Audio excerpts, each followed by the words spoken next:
Pollution બોર્ડના અધિકારીઓ દ્વારા ભ્રષ્ટ નીતિથી આ પ્રકરણને કોઈને કોઈ કારણસર દબાવી દેવામાં આવે છે।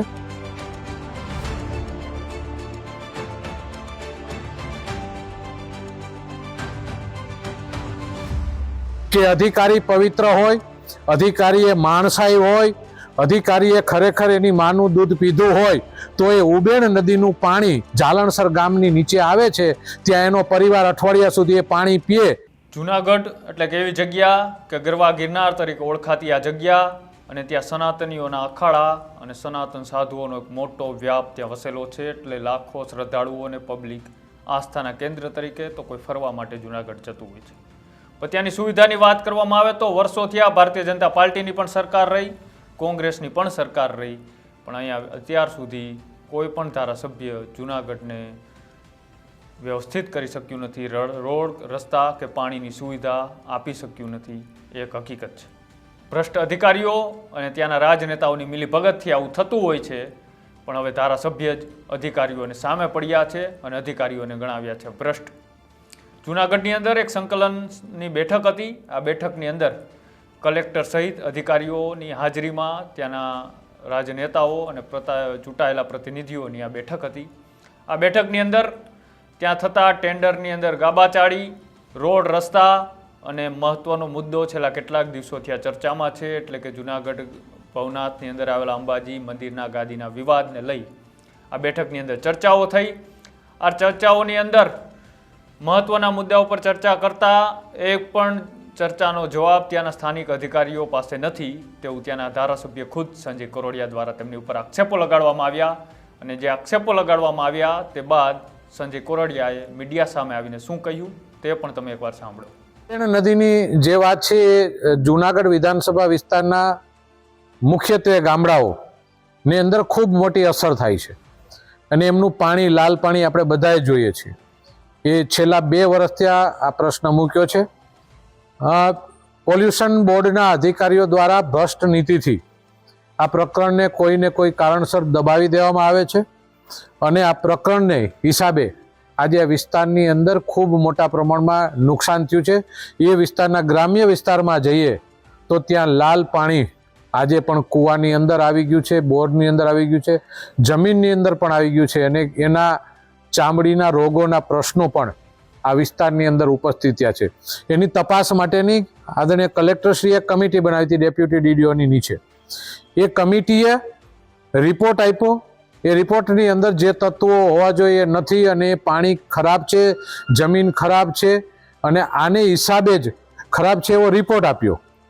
જ્યારે અધિકારીઓ ફરીથી પોતાનો રિપોર્ટ કર્યો અને જ્યારે ડેપ્યુટી ડીડીઓએ રિપોર્ટ કર્યો ત્યારે એમને કીધું હતું કે ગામના ગ્રામ પંચાયતના સરપંચ હોય, તલાટી મંત્રી હોય, ગામના 2 પ્રતિનિધિ હોય, એમની રૂબરૂની અંદર રિપોર્ટ લેવા, એની અંદર પ્રૂફ લેવા અને એ 3 પ્રૂફ એમની સાથે રાખવા અને એને સીલ મારવા અને એની અંદર તપાસણી થાય અને રિપોર્ટ થાય। એમાંથી એક જગ્યાએ રિપોર્ટ કર્યા પછી બીજી જગ્યાએ કરવો અને એક રાખી મૂકવો કે એની અંદર પારદર્શક રિપોર્ટ થાય। એ રિપોર્ટની અંદર ચોખ્ખું આવ્યું છે કે આ પાણીથી, પ્રદૂષિત પાણીથી આ બધા રોગ થયા છે। છતાં પણ પોલ્યુશન બોર્ડના અધિકારીઓ પોતાની રીતે એકલા જઈ આવે ત્યારે બિસ્લરીનું પાણી એની અંદર ભરી અને તપાસ માટે મોકલે છે અને આ મોટા પ્રમાણમાં ભ્રષ્ટાચાર કરીને એવું કહે છે કે આવું કંઈ છે નહીં। પણ આજે હું એ અધિકારીને ઘણી વખત કીધું છે, આજે પણ મીડિયાના માધ્યમથી કહું છું કે અધિકારી પવિત્ર હોય, અધિકારીએ માણસાઈ હોય, અધિકારીએ ખરેખર એની માનું દૂધ પીધું હોય તો એ ઉબેણ નદીનું પાણી જાલણસર ગામની નીચે આવે છે, ત્યાં એનો પરિવાર અઠવાડિયા સુધી એ પાણી પીએ અને પછી કહે કે આ સાચું પાણી, સારું પાણી છે, પીવાલાયક પાણી છે।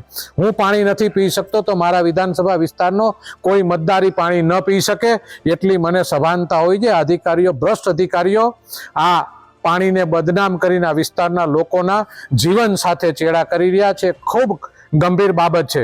હજી અત્યારે ચોમાસામાં ફૂલ વરસાદની અંદર પાણી જતું હોય ત્યારે પાણીના પ્રૂફ લઈ અને લોકોને બતાવે છે કે આ પ્રૂફ પાણી છે। વરસાદનું પાણી આવે 100% સારું જ હોય। હમણાં શિયાળો પૂરો થઈ જશે, પાણીનું વેણ બંધ થઈ જશે, પછી પાણી લ્યો।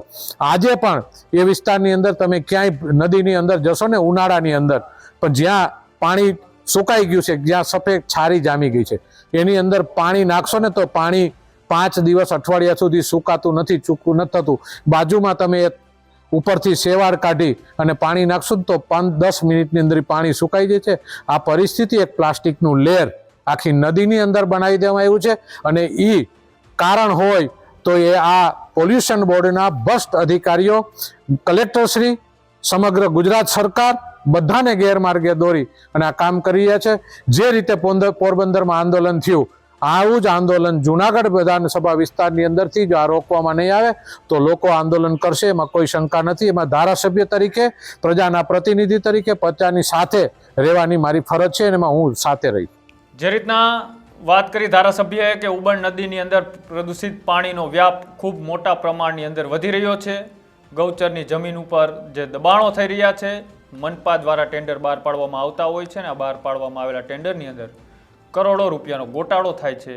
આ મિલીભગત ત્યાંના સ્થાનિક તંત્ર અને કલેક્ટર અને અધિકારીઓની જ છે, તેને લઈને ભારતીય જનતા પાર્ટીને બદનામ કરે છે અને આવા અધિકારીઓ કરોડો રૂપિયાનું કૌભાંડ કરી રહ્યા છે તેવા આક્ષેપો ધારાસભ્ય દ્વારા લગાવવામાં આવ્યા છે. ધારાસભ્યએ વધુમાં અધિકારીઓને પણ ખખડાવ્યા અને તમારી માનું દૂધ પીધું હોય તો આ ઉબેણ નદીનું પાણી તમે પીને બતાવો, હું ધારાસભ્ય તરીકે આ અમારી નદીનું પાણી નથી પી શકતો. તેને લઈને બીજા લોકો જે આ પાણીની પીતા હશે તેમની હાલત અને વધતા રોગચાળાને લઈને તેમને અનેક સવાલો ઉઠાવ્યા. આ સવાલો ખૂબ વ્યાજબી છે, ધારાસભ્ય તરીકે એમને સવાલ ઉઠાવ્યા એ ખૂબ સારી વાત કહેવાય.